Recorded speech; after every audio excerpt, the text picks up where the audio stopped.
Good afternoon, everyone. My name is Carla Goodman. I am fairly new to VCU ACE. I began here in January of this year. However, I am very excited to be with you all today for our kind of first lunch and learn of the academic year. I am from North Carolina. I have a master's degree in special education from Norfolk State University, so I'm very familiar with the Virginia area as well. And I am currently working on my BCBA certification. So everything is kind of coming full circle, and I'm very excited to be with you all today. So we can get started. So today's presentation is entitled Effective Strategies for Inclusion, an ASD Approach. So before we kind of get started, I really wanted to discuss what the data suggests and the why for behind we're here. Based on the JLARC study and some of the indicators that I pulled out, it says that many general education teachers appear unprepared to support students with disabilities. So 50% of that special education directors, they reported that they have fewer of the general education teachers in their divisions have the skills necessary to support students with disabilities. And while this may seem alarming, however, sometimes the data is what we have, more than just an opinion, it's the facts. So we wanted to delve a little deeper into what it is and the supports that we can give to our students with disabilities, but more specifically today's learners who have ASD. So today we will take a look at inclusive practices for learners with autism. Specifically, participants will be able to build a better understanding of learners with autism to identify their needs, as well as in an inclusive setting. Additionally, participants will explore effective strategies used to increase the learning outcomes of learners with ASD in an inclusive setting. Also, participants will review scenarios and effective strategies used to support learners with ASD in an inclusive setting. So let's get started. So we know that autism spectrum disorder is a range of neurodevelopmental disorders characterized by social impairments, communication difficulties, and unusual patterns of behavior. Most of us are familiar with the DSM-5, which is the Diagnostic and Statistical Manual of Mental Disorders. And with this, it says that we are aware that students with ASD usually have unique needs in learning, social skills, and communication. So specifically, their needs can include difficulty with social interaction, unusual interest in objects, difficulty with changes in routine, great ability in one area and great difficulty in another, unusually strong reactions to one or more of their five senses, and doing the same thing over and over again, or talking constantly about things that interest them. And finally, they have unusually intense and prolonged emotional reactions. So here, these are all some type of characteristics of learners with ASD. So before we move forward, we'll do a quick activity, and I know most of you are eating, but it won't require much of you. So here we're going to do the activity waterfall chat. So with this, is after reading the question on the next slide, I want you to think about your answer. You can type your answer in the Zoom chat, but do not press send. And then on the count of 3, we will all press send and read everyone's answers. So the answers will come in kind of quickly, and we'll all have the idea of what our colleagues are thinking as well. All right. So again, we're going to read the question on the next slide. Think about the answer. We can type your answer in the Zoom chat, but do not send. And then on the count of 3, we'll press send and read everyone's answers. Okay. Let's try. So here we have Joel, and he started a new school year in the general education classroom. He has many good days, but he feels he has more bad days in classes. He exhibits learning difficulties and often can't keep up with the lesson. Students do not understand why he talks to himself and is often talked about, which causes anxiety for him. What could be some other contributing factors to Joel's bad days in the general education classroom? And here we're thinking about Joel and the classroom environment and maybe those supports that he is missing as a learner with ASD. Okay? So if you want to think about it for a second, just think about what are those supports that are needed in an inclusive setting, but he's probably missing. If you can type one in the chat, remember, don't press send, and I'll give you a few seconds to do so. And on the count of three, on the count of three, we'll press send and read each other's answers. So again, I'll give you just a few more seconds, and then we'll all press send and read each other's answers in 5, 4, 3, 2, 1. Press send so we can see your answers. Oh, good job, good job. Different routines, sensory issues, background noises, yes. Frustrated, anxious, trouble communicating needs, sensory overload, reducing stimulation, too much stimulation, awesome. Too much information, modified assignments, interactive notes, good job. Sensory support, awesome, awesome. All of these answers that are given are very good choices. Are very good options for those supports or the issues that Joel may be facing in the inclusion classroom. We know that any transition for students with ASD is different. It requires support, it requires a lot of learning. So here we know that most of these things that we said will be some of those things that Joel would need support in. So thank you for the activity. Thank you. All right, so for today's approach of inclusion, it focused on applying the best practices and universal supports for children with ASD within the general education classroom. Here we know that learners with ASD benefit from inclusion because they're placed in their least restrictive environment.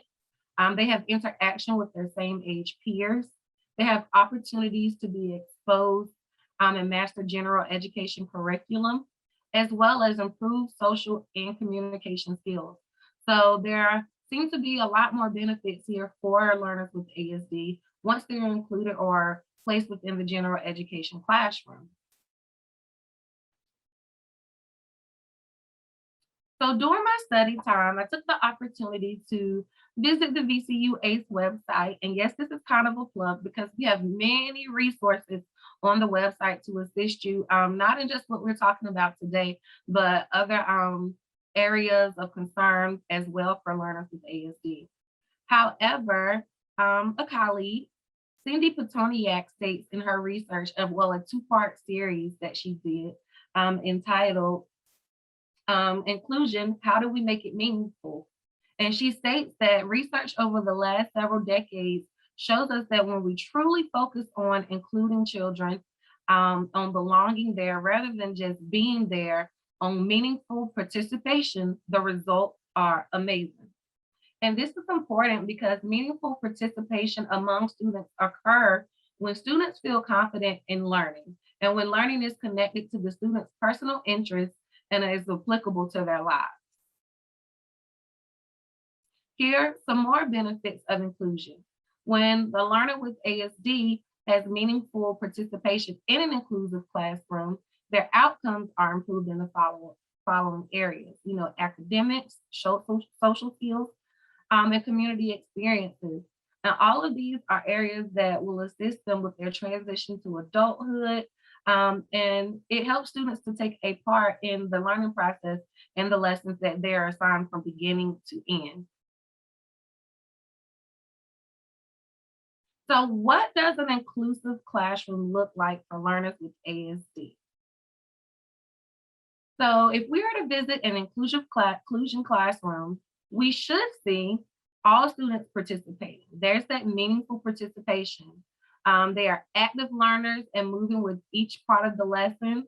Learners are often making choices to accommodate their needs, and the learners are aware of the specific strategies in place to meet their needs, to include routines and transitions which can include visuals, as visuals are used to assist learners as well.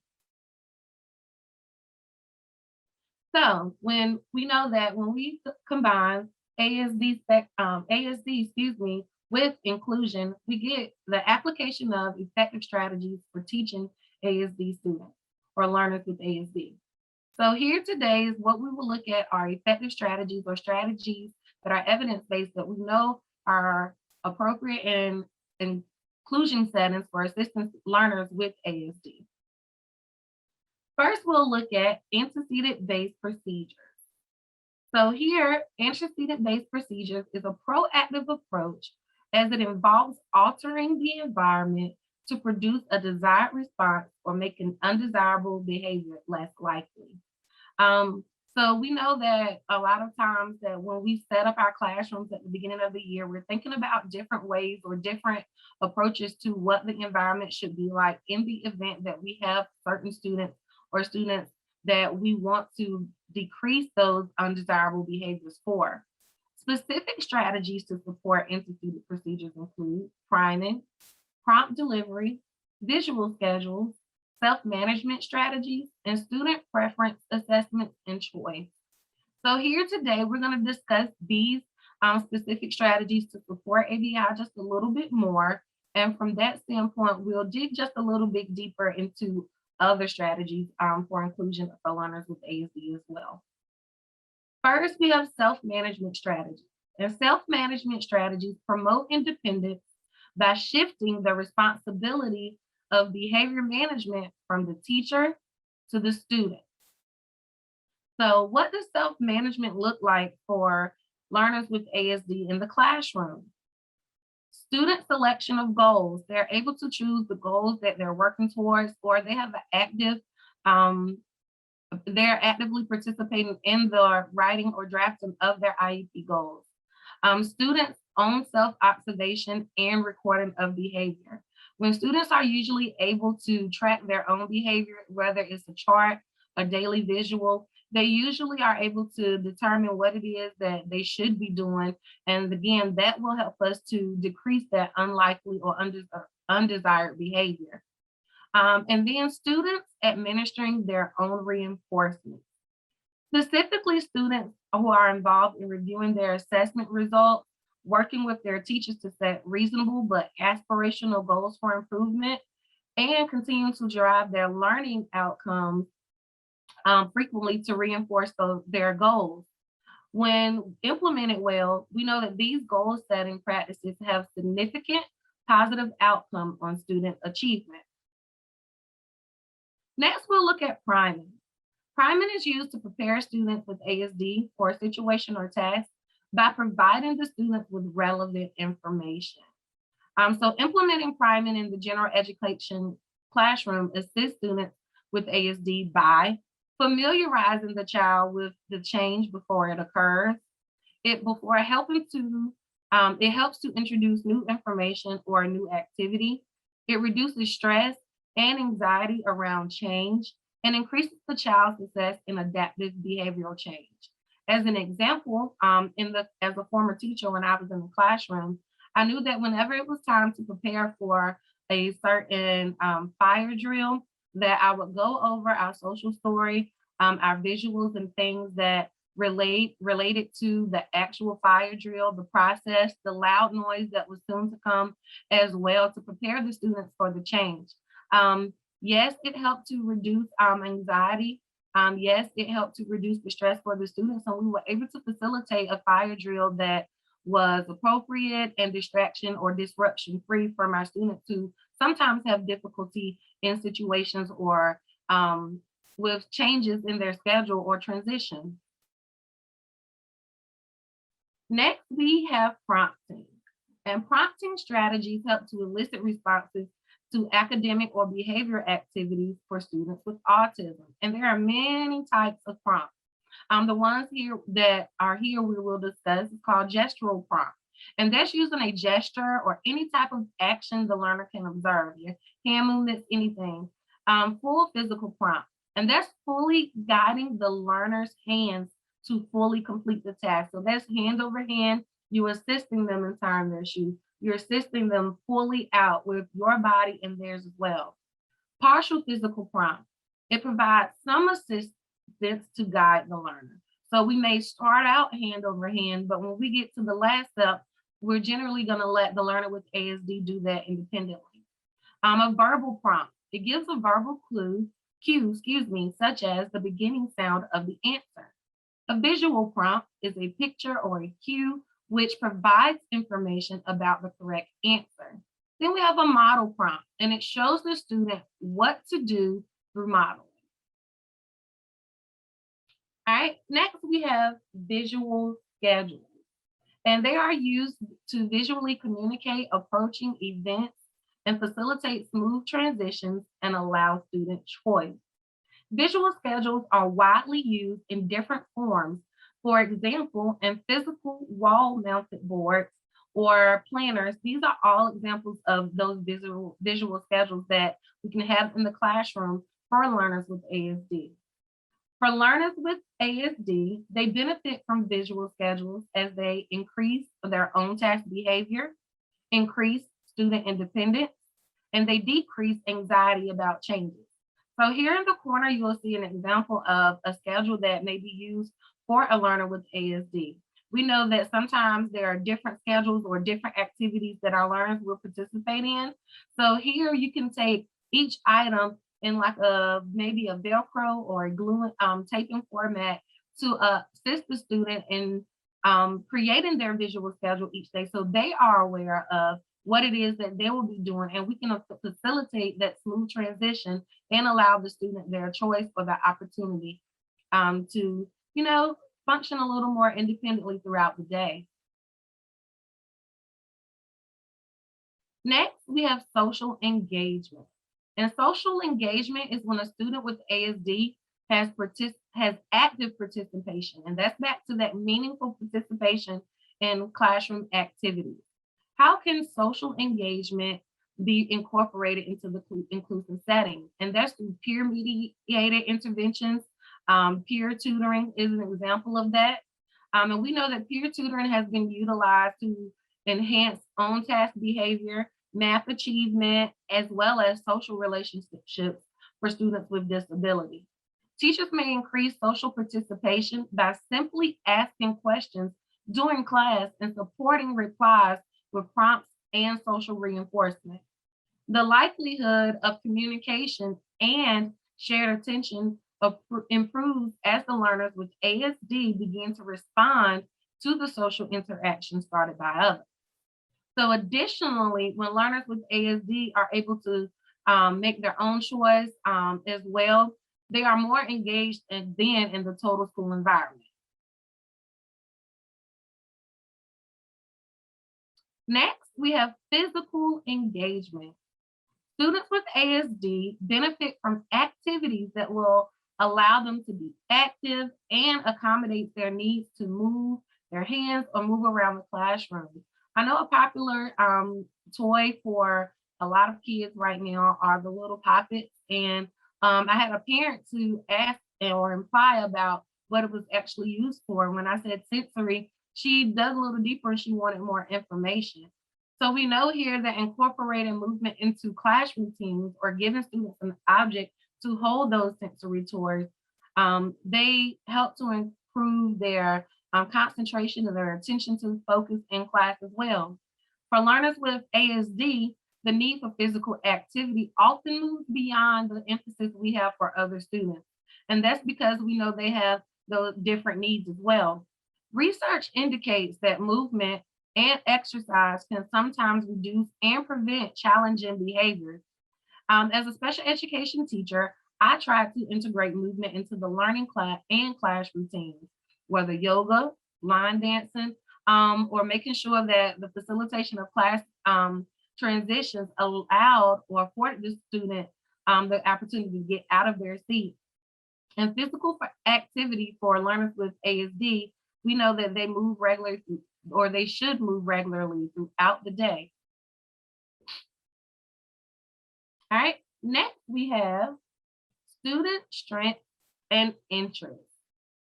So students with ASD have interests in areas of expertise that can be used to learn standard-based content. Using the strengths and interests of a student requires the teacher to first recognize their strengths. This is important because we want to know what it is that we can use to reinforce the student's behavior as well.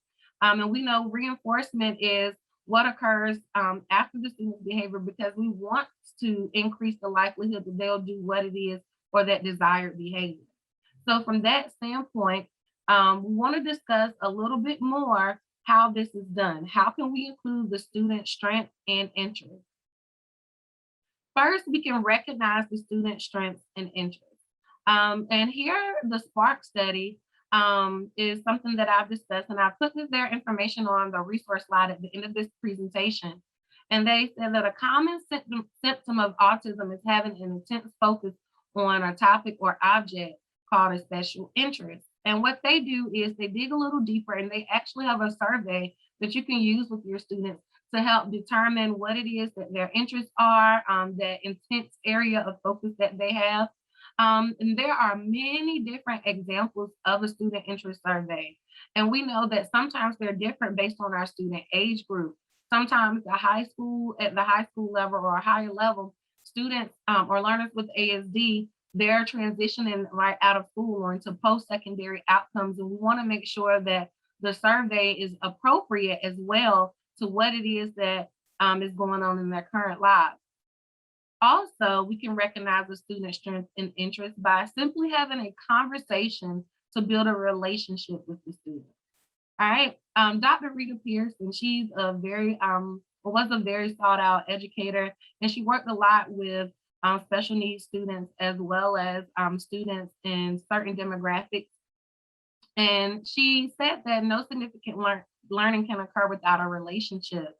And here we want to make sure that we're having a conversation to build a relationship with the student.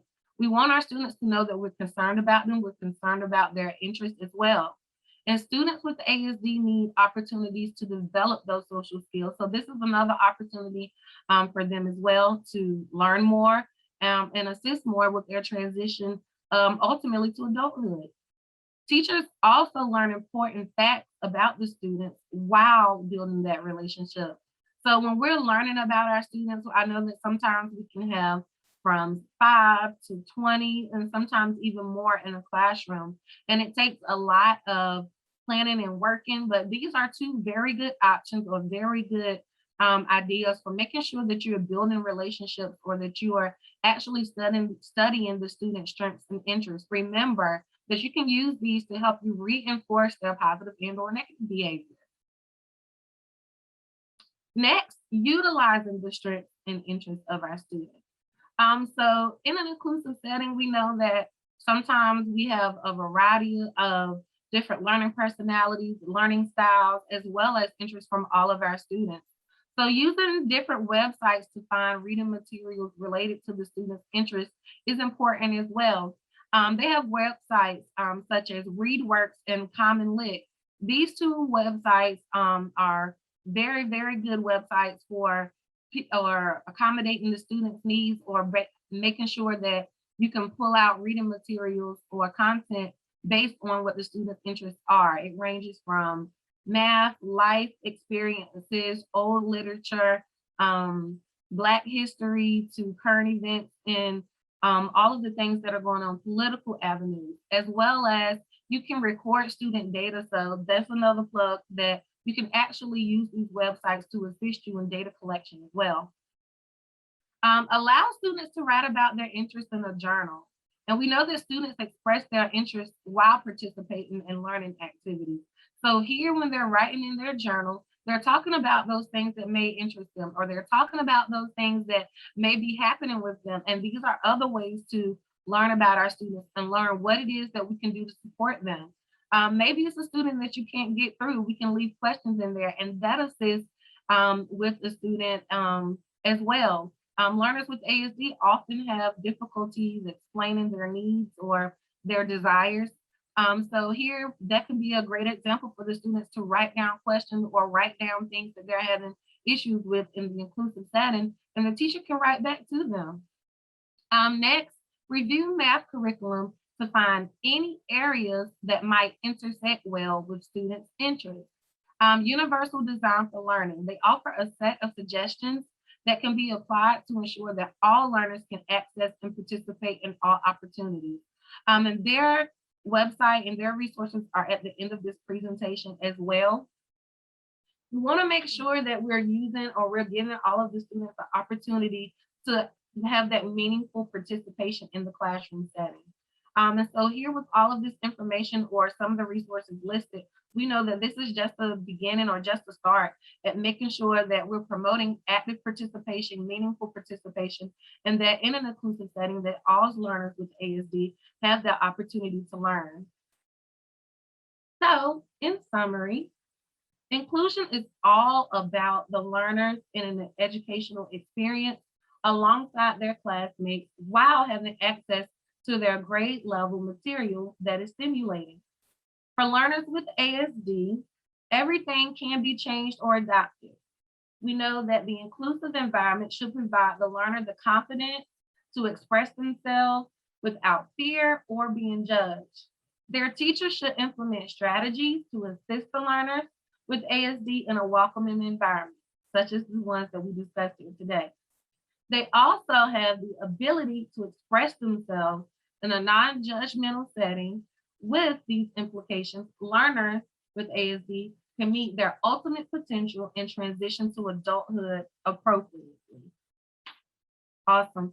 So, as I said, I listed here some resources for you all. I'll give you a few seconds to write them down. If you would like me to email them to you, I know Kate put in the chat that this is going to be archived, so you can visit the website for it as well. Or if you'd like me to email it to you, you can just drop your email in the chat and I'll send it to you as well. Kate, if you don't mind, if there are any emails, if you could get them for me. And other than that, if you have any questions or comments, you can assist me or drop those in the chat as well. Yeah, thank you so much, Carla, for carving out the time today to kind of go over some of these with us. And I will save the chat after our meeting today so that we'll get all of those email addresses that are dropping in there right now. But yeah, I think just some really good strategies, some things that kind of take us back to the basics. Yes.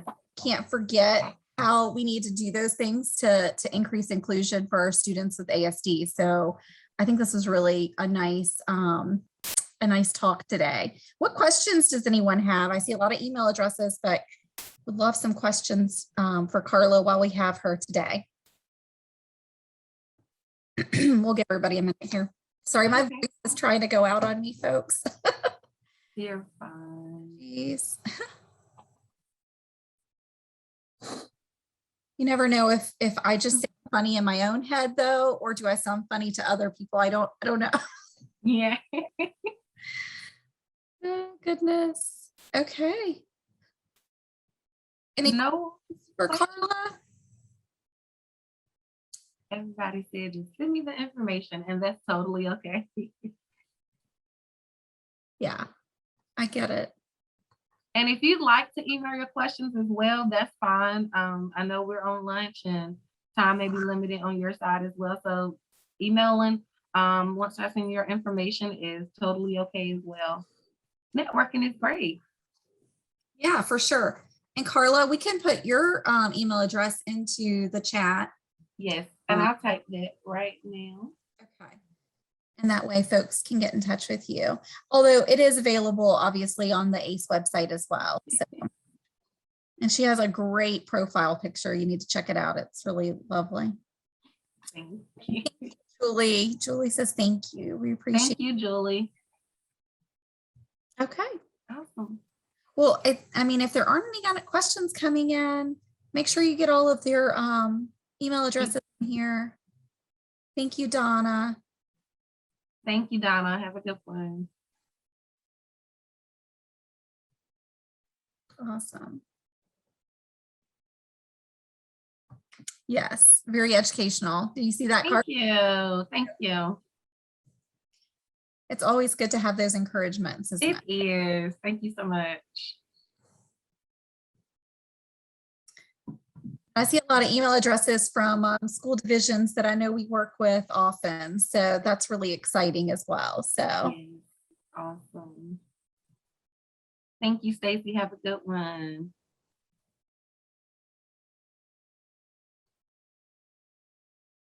All right. all right, it looks like a lot of people are starting to hop out of the Mhm. meeting. So I'm going to go ahead and save this chat for us so that we Okay.